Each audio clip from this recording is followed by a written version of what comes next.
I'm here today with Chris, and Chris doesn't have a camera, but his audio is really good. So I'm just really excited to hear his story.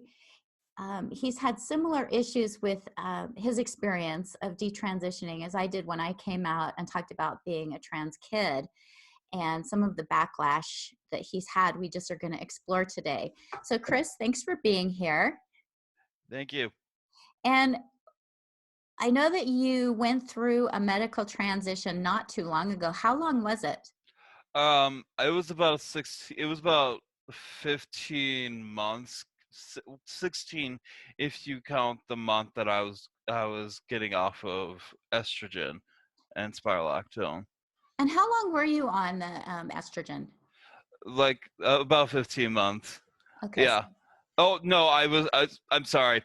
I transitioned for I was trans for about almost 2 years, and then I medically was on hormones for about 15, 16 months. So you were transgender according Yeah. to the definition of insistent, consistent, and persistent, to the point that you socially transitioned first and then medically transitioned. Yeah. And the reason I want to set that up is because after detransitioning and sharing your story, what happened? You know, the community, my local community was seemed all right. They were cool with it. They seemed very supportive about it. But it seemed like they were okay so long as I went along and I agreed with their views. And once and it isn't even just like trans people. Like some of the trans people I know were fine with me, with my views and with me being conservative. But it was also some trans allies that got really angry with me for coming out saying that I don't really agree with medical transition. I think it can be dangerous for people who um aren't very mentally well. Certainly was not in a very healthy state, mentally healthy state when I transitioned because I got on informed consent. And for I'm those that not. don't know, informed consent is basically you just go to the doctor and say you understand the potential risks, and then they give you the hormones without any kind of therapy. Yeah, that's basically how it was. Like basically I went in and the doctor's cool. I don't have a thing against her. Uh but like it was basically me just telling my story and being about how much thought I had dysphoria, and she agreed with me. And I did get diagnosed with dysphoria, but it was like I asked my therapist at the time, I think I have dysphoria. And she's like, yeah, I think you do too. And so she diagnosed me with dysphoria. Um, and by that point, I got on hormones I started in November looking into it, but I didn't go on hormones until December. And yeah, looking back, it just feels a little too easy to get on hormones. And like I don't like the concept of gatekeeping or making people wait years and years and years, but I feel there needs to be some sort of a process to make sure, hey, you're in a mentally well state, what you're doing is safe, that you're fully aware of what's going to happen with your body, because you're given the papers that say the side effects, but you're not really told how serious the side effects are. Well, and I think something that's important, and I think about my situation and a lot of the other people who have detransitioned, their situation. A lot of us have underlying mental health issues, and part of the difficulty with mental health issues is that a lot of times we're not able to fully assess ourselves. So Hmm. we really need other people sort of to do reality checks with us.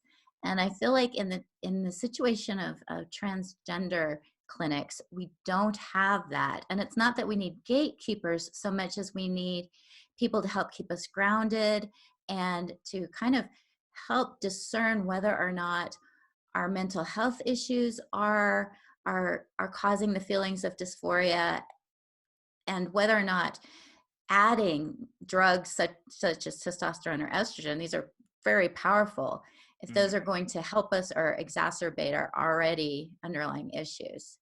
Yeah, I agree. Like I did have family who spoke out and were a bit apprehensive about me transitioning and going on hormones, saying, "Hey, you should take some time to think about it." But what really happened was that I rejected those that kind of cautioned me, and I kind of just got around people who were just totally affirming. And I don't blame those people who were totally affirming, because they truly thought that they were helping me. But I wish I had taken my family's caution a lot more seriously. Well, and I Um, think about little kids. I was a trans kid, so I was a lot younger than you were when you started to transition. So when I socially transitioned, I was only 6 years old, and I think about my thinking process back then and how I already had underlying issues. I was suffering from trauma. There were a lot of things going on in my life, and if I had been allowed to access medical uh, treatments to help me, first puberty block and then start to medically transition, I would have done it in a heartbeat. And that's because I was so busy running away from myself, running away from the trauma, running away from the fact that I didn't socialize well, that I was kind of a misfit, that it would have been a great opportunity for me to just reinvent myself as a child. Did you feel like you were doing any of that as an adult? yeah, I really do feel like that. I felt coming out of it, I've come to realize that I was trying to escape my past and escape who I was. Uh, and I was trying to form this new identity as a woman. Like I changed my name. I became Lauren because I couldn't stand the thought of being known as Chris. It kind of just it felt like, in a sense, an alter ego for me, and I didn't want to associate with the person that I grew up as. I wanted to be somebody different. That's so interesting because I was actually diagnosed with dissociative disorder Mm. when I was younger. And this was, after I had sort of resolved my trans identity. But still, I think that people who have some trauma or have a difficult time in life, socializing with others, being on the autism spectrum, all these issues can really cause us to disassociate from ourselves, whether really a formal diagnosis of a disassociation or just that wanting to escape ourselves, the person that we are, and wanting to just be somebody new. And this is such a brilliant way to do it. You get to choose your name, you get to choose your pronouns, you get to choose how far you want to go with your medically transitioning. Yeah, um, I my problem really, I've had a lot of people on Twitter asking me why I transitioned, and there's a lot of stuff that I'm not really comfortable going public about, but I will say that a part of it was I had a hard time dealing with masculinity and what it was to be a man, I know that I've heard a lot of detrans women say that they had struggled with femininity. I struggled with masculinity because I grew up, you know, being taught very traditional roles of masculinity and having very, very traditional views of how men should act and towards women. And, you know, I'm a bisexual man, and I don't, and sexuality, they say sexuality and gender are very separate issues, but I don't really agree with that, because when when you're LGBT, or when you're gay or bisexual, it really does alter your view on things, because when you're like, when I'm like attracted to men, it's very different than being attracted to women, because with men there aren't the social roles that there is with being a husband or a boyfriend. It's kind of just socially, it's like, oh, I'm with another person. No one asks who's the man and who's the woman. Everyone's just like, oh, just two guys are in love. And that's how it was, and I really struggled with my attraction towards women for that reason. I really struggled with the discomfort of how society will often be suspicious of men dating women, and it's very valid. It's very valid, but it's like I I I just feel a lot less pressure when I'm dating a man. Well, and I wonder if part of that has to do with social cues. And um, I think women are, I mean, I've always had male friends. I've always felt more comfortable with males. It's always been a challenge. You know, I remember as a kid, I just wanted to be a boy so bad. And part of it, you know, was the trauma, but part of it was that I understood boys better. They seemed so much more straightforward. And I really struggled with having female friends. And I think part of that is if you're on the autism spectrum, or if you have some of these difficulties with social situations, then it can be more comfortable being with whichever sex it is that you're kind of getting, if that makes sense. Yeah, yeah, I definitely understood women a lot better. I grew up around women, and I value my male friends, but like, you can't really be super open and honest with a guy unless they're like really, really close friends. And when you can do that with another guy, like, I have a really good friend I went hiking with the other day. It's awesome. It's awesome being able to relate to another guy because they have similar feelings. But with women, it's just like I was able to get them and be open about myself and not feel like I need to restrain my reactions and restrain how I acted. I could be, you know, vulnerable, and that's I know the term vulnerable, ew, but um I could be open about myself, and I could say what I felt and not feel like I'm embarrassing myself. It's so interesting to me because for me, being vulnerable around women feels very threatening, whereas being vulnerable around men is very comfortable. And so I do think that there's probably, I don't know what that has to do with, if that has to do with just our underlying emotions, or who we connect with. But it is interesting to me because when you talk about connecting with women, I'm like, huh. Whereas for you, connecting with men is a little bit harder. So it could be that those of us who struggle to connect with our own sex are more inclined to believe that we're transgender because of the narrative that's going on right now. Yeah, and since I've detransitioned, I've started looking at the more positive aspects of masculinity. I've started realizing, oh hey, there are some really cool things about being a guy. Um, like there is nothing cooler than to just be able to go to a bar with a male friend, kick back, have a beer, those kinds of things, and just really just chill out. Or like with a lot of my guy friends, what I really enjoyed was just getting into hobbies and how dedicated we could get into hobbies.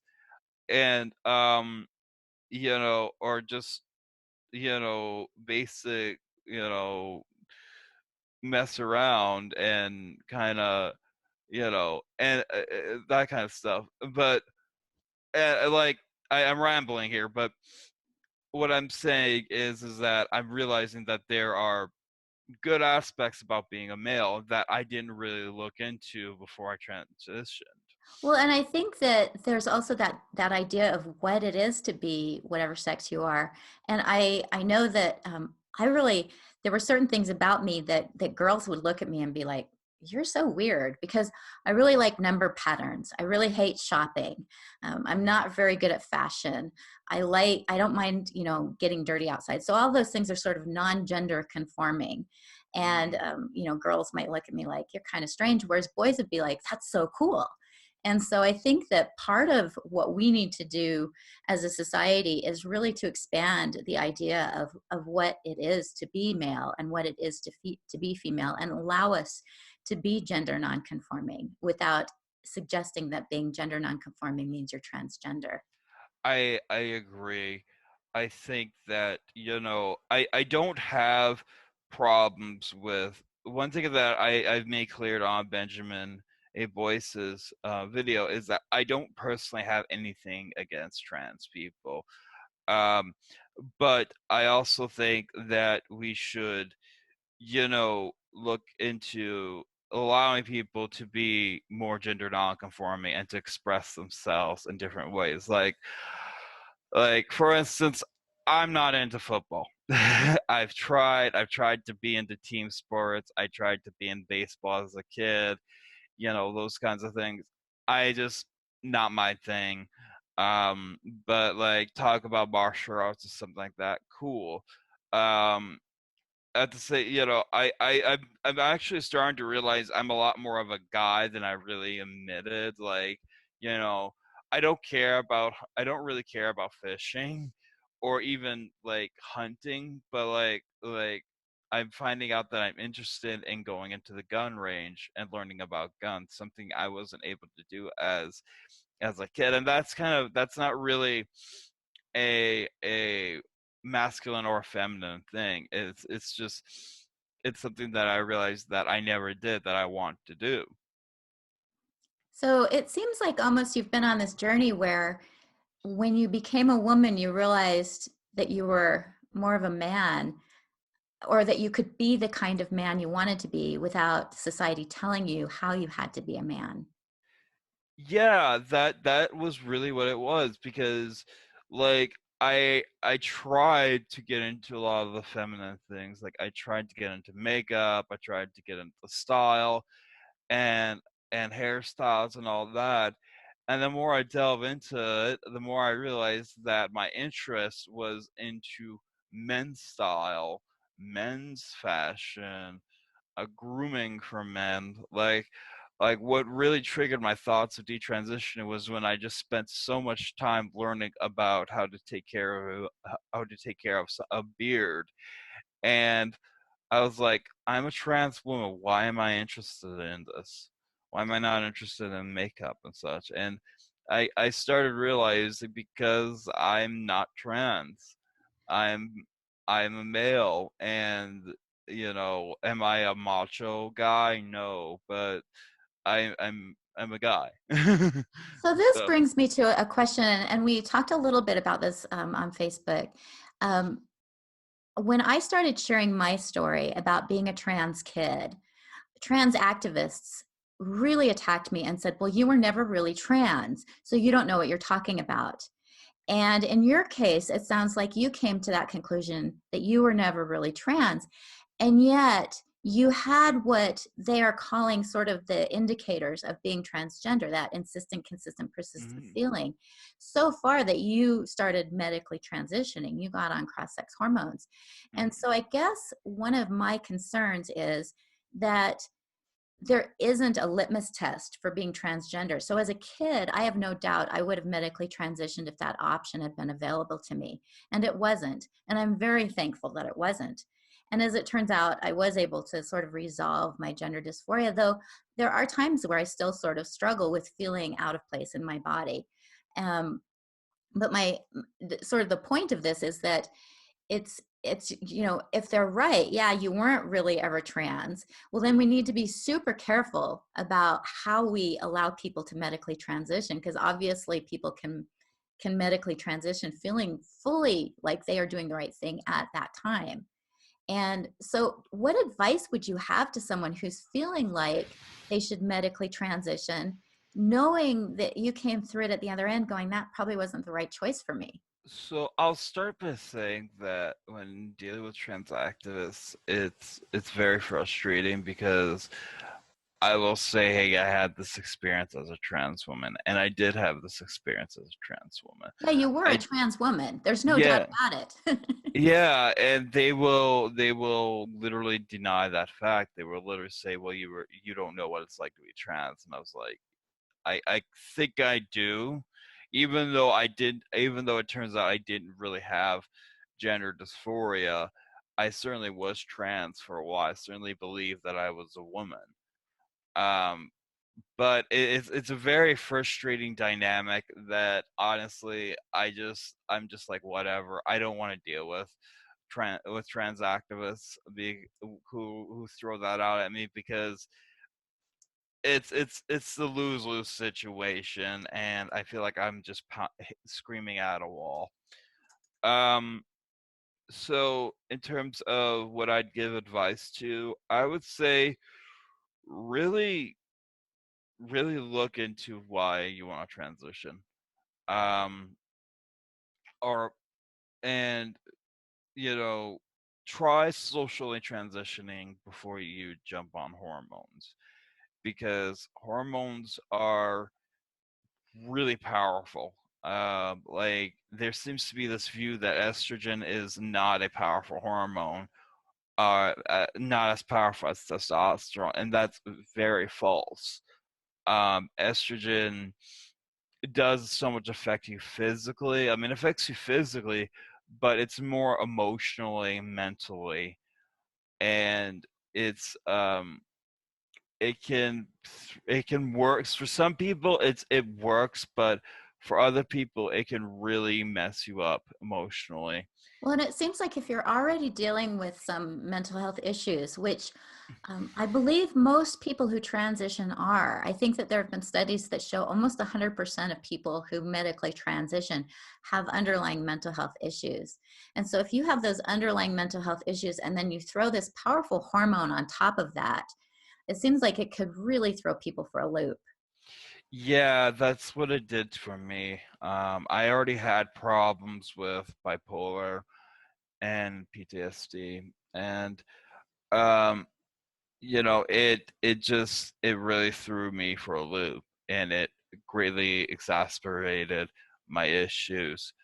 I will say that I also had some medical problems, issues with medicine, and I think me being on hormones made it even worse, because I nearly ended up in a group home, with because of how bad my mental health was for a while. Aw, so And sad for you, Chris. I wish yeah, that there was some well, way I that, sorry. no, go ahead. Well, I got myself. Luckily, I got on better medications, and I got off hormones, and I got better So, mentally. just out of curiosity, because I think for me, a big part of the trans identity was this just intense hatred of my body. Hmm. And I had, as I grew older, I did have some eating disorders. I still struggle with that, just that intense hatred of my body and wanting it to to wanting to it to be different. Did you have any of that? Big time. I actually have had problems with my body since I was a teenager, and you don't really hear about it from guys, but males do have problems with their body. For me, it's always been like no matter what I did, I always felt that I was overweight. It didn't matter how much I exercised, how much punishing exercise I did, how much biking I did, how much I restricted my diet to what I thought was healthy foods. Like they were just like I live with my mom and my poor mom really tried to work with me on what I was eating, but I wouldn't eat things with butter. I wouldn't eat cookies. I wouldn't eat certain meats. Meat had to have no fat on it, stuff like that. And That sounds I, so familiar, Chris. I just have to let you know. yeah, Yeah, it's very yeah, familiar. yeah, I was really restrictive in my eating. And since detransitioning, I've started making myself try new foods, and sometimes it goes well. Other times I'm just like, no, I can't eat this. It's so interesting because both the body, the eating disorders, and the trans identity are, I think, body dysmorphia, that sense of not being at ease with your Mhm. body. And it seems like really, if we could come up with treatments to help people feel comfortable in their body, which is ideal. I mean, really, we're stuck with ourselves. So rather than trying to run away from ourselves or change ourselves or control ourselves to the extent that you and I have done with eating, it seems like finding ways to alleviate that dysphoria rather than reinforce it or affirm it. And so I'm excited to hear that you're trying to eat new things. And how, have you done anything else to sort of help alleviate that sense, that difficulty you have within your body? Well, one thing that has always bothered me is how just generally imposing of a person I am. Um, I'm a big person.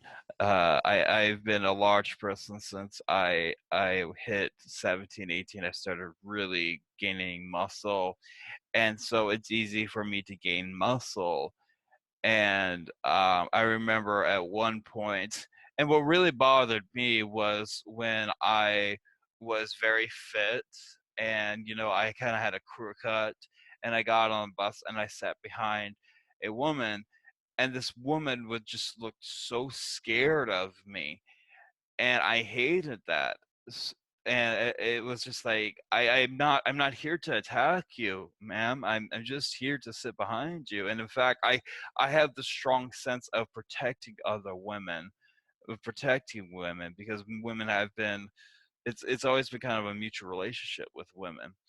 Um, so I guess I'm trying to what has really helped me is learning to say, hey, I'm just a big guy.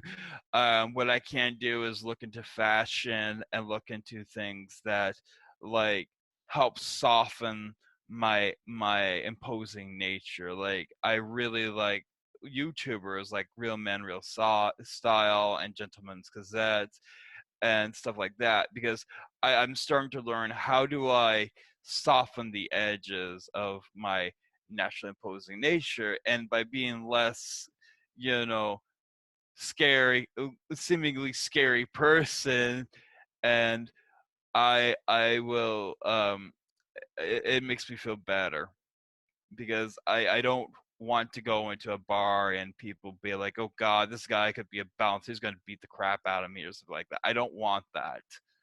So So it sounds like my understanding of cognitive behavioral therapy, something that I've really been working on. I haven't been going to therapists for it, but just the idea of changing my own self-talk. So in your case, rather than telling yourself, hey, people are scared of me, you're saying, hey, I am a big guy, but I can find ways to mitigate how people perceive me. mhm. Yeah, and like things like there are just like certain styles, like for instance, there are some styles of patriotic clothing that I'm like, wow, because I'm by nature a very uh, uh, patriotic. individual. And it's like there are just some clothing that I really love that I would love to wear, but I'm just like, I think that's gonna make people scared of me. So I have to look into things that I feel will soften my nature, and by doing that, it helps me with my sense of body dysmorphia and maybe incongruency with my body. And I love that because you're taking control. And so, one of my concerns about the trans narrative is that it teaches kids and adults, but kids, that they're born in the wrong body and there's nothing they can do with it, which really takes away their sense of self-efficacy. It's this, Mhm. this idea that I'm stuck with this, with being in the wrong body, and we know from studies that when you remove somebody's sense of control, the sense that they can change themselves, the sense that they can have an impact on their own self in the world, that leads to depression. And so the whole trans narrative is one of sort of taking power away from people, teaching them that they don't have the opportunity to change, that they're stuck with who they are. And so what you're telling me is that you've actually embraced this sense that you're not expecting society to treat you differently. You're actually changing how you present to society in order to mitigate some of these feelings that you have, which is really showing that you're taking control of yourself. Yeah, I think in a way the trans narrative um, enforces social rules, gender roles, because it's saying that in order to be, you know, a male, you have to be a certain way. In order to be a woman, you have to be a certain way. And like there's a lot of dialogue about how, oh, there could be butch trans women and femme trans men and stuff like that. It gets kind of convoluted when you start hearing men who are transgender say that it's okay for them to have a beard and wear pants and basically present as um, I want to use the word cis. I don't like the word cis, but as a cis non-transgender person, and yet they're saying they're transgender because they're trying to violate social norms. It gets very convoluted. It does, like I kind of raise an eyebrow when I see like there was this YouTube ad of somebody that was looked very masculine, with a beard and with masculine haircut, say that that their pronouns are he, she, and them. I'm like, okay, how does that work? I've Because often thought about saying that I'm actually a transgender, a man who's transgender, so that I can have my insurance company pay for breast augmentation for me. yeah, Because if I am a male identifying as a woman, then my insurance company will pay for cosmetic surgery. But just being a woman doesn't qualify me for it. So I can say that I'm actually a man trapped in a woman's body who wants to look more like a woman because I'm a feminine identifying transgender identified man. yeah, I It's really complicated. it's complicated. And I feel And so bad because I do know that there are people out there who have gender dysphoria and it's very severe, and that transitioning might be the only treatment option for them. And they're a very tiny minority, and I think that they've gotten really lost in all this.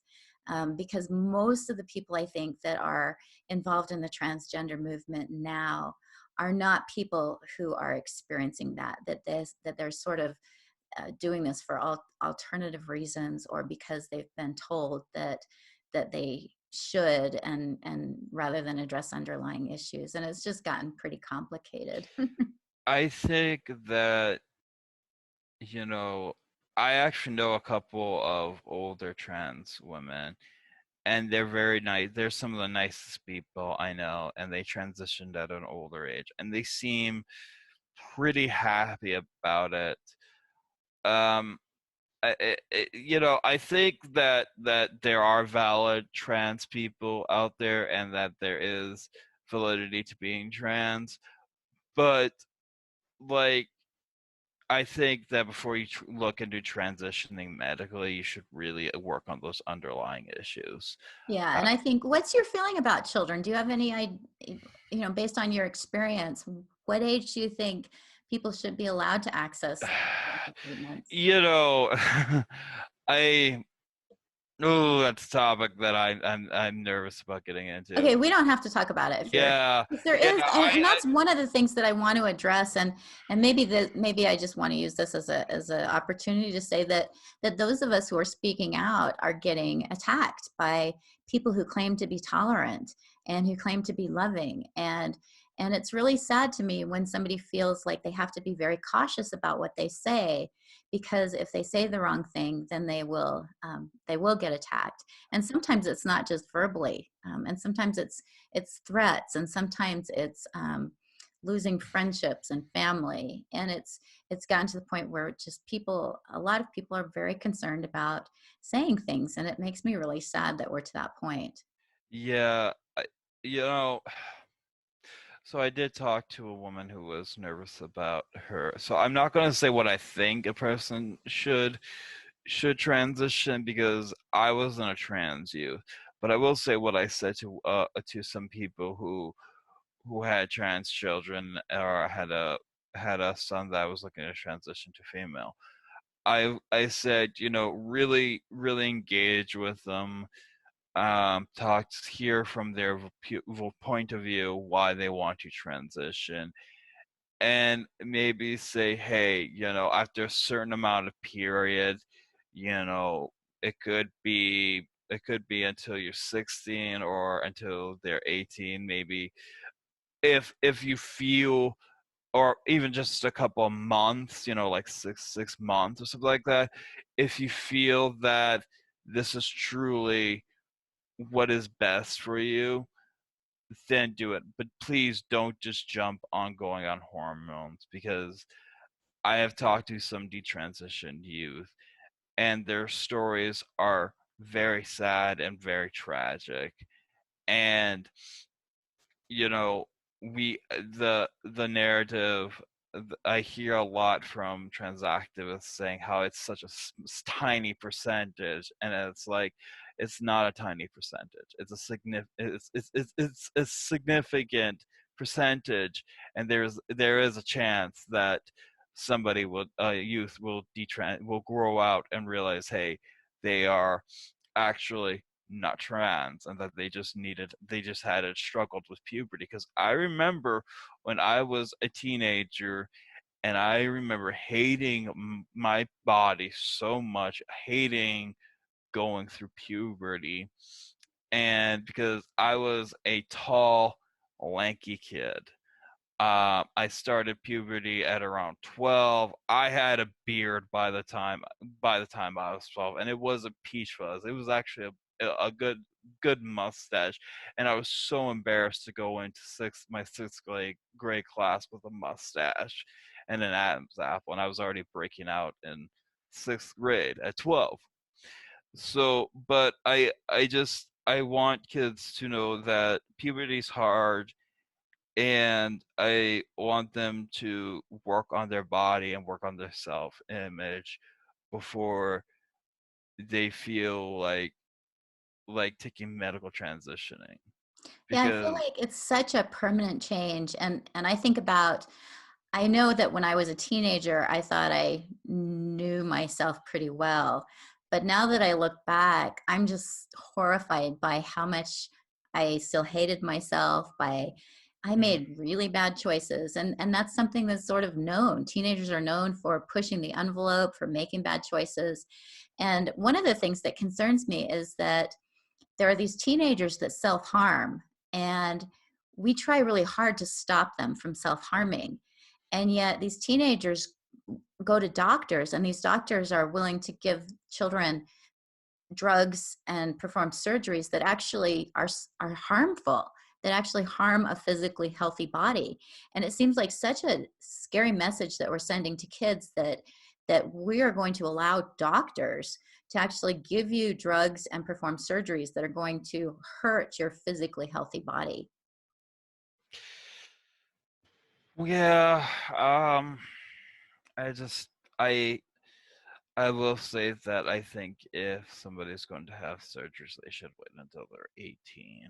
Um, And just out of curiosity, what are you doing now? So you're talking to me, and I appreciate it because I think it's so important to get stories out there. And I think especially because one of the narratives is that there's no is that hardly anybody ever detransitions, and I think that might have been true 20, 30 years ago when somebody really had to go through a lot of assessment and a lot of procedures in order to transition. But I think we have a very different social situation now where people can transition overnight and they can become gender fluid or gender nonconforming, or they can become, pretty much anything overnight without having that kind of without having to go through the process of actually uh, working through the issues for a while before transitioning. So we don't really have data on detransitioning, but I know based on the YouTube videos that I'm seeing and the interviews that I'm doing, that there are a lot of people out there like you who started down that path, realized it wasn't the right solution for them and stopped. So do you have any, are you working with those detransitioners? Are you planning on continuing to share your story?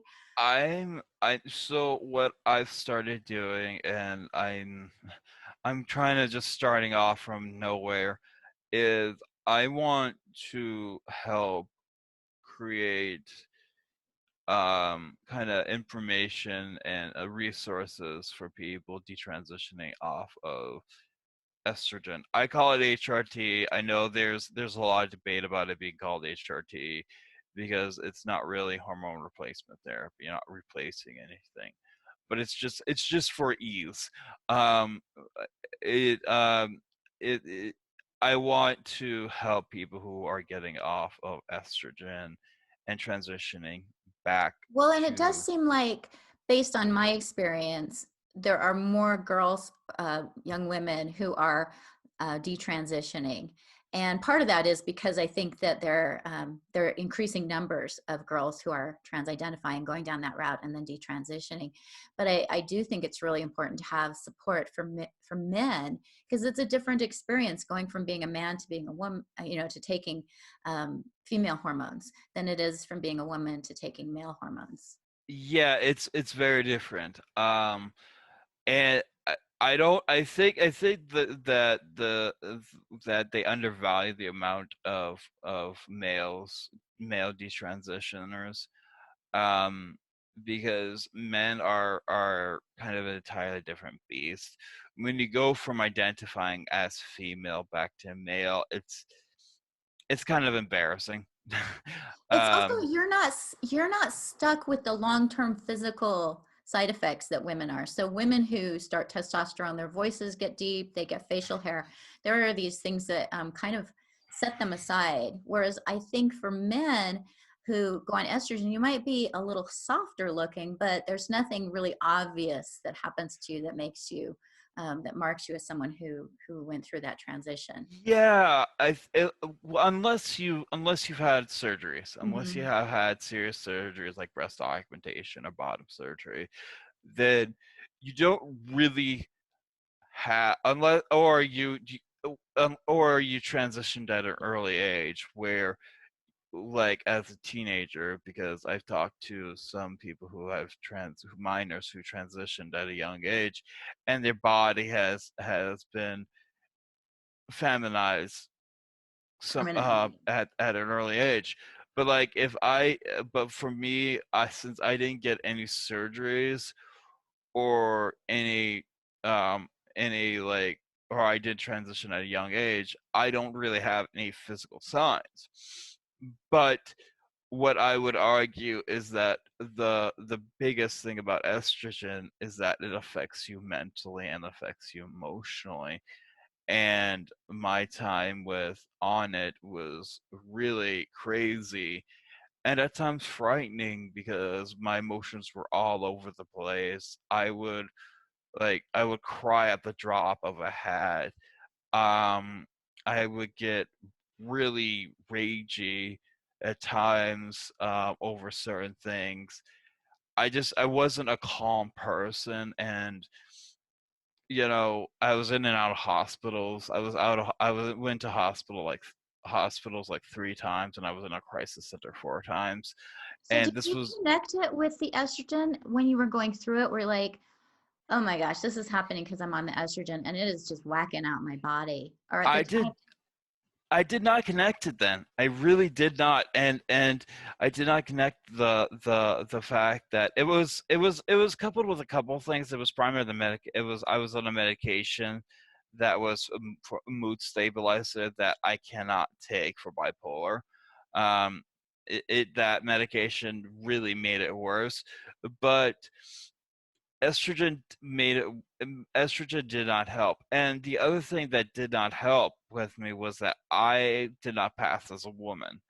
um I Because I transitioned at a later age. I'm by nature a very imposing person, and so I'm big boned. I have a masculine face, and so I did not pass as a woman.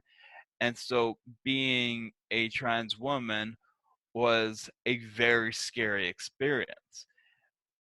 And like I grew very agoraphobic.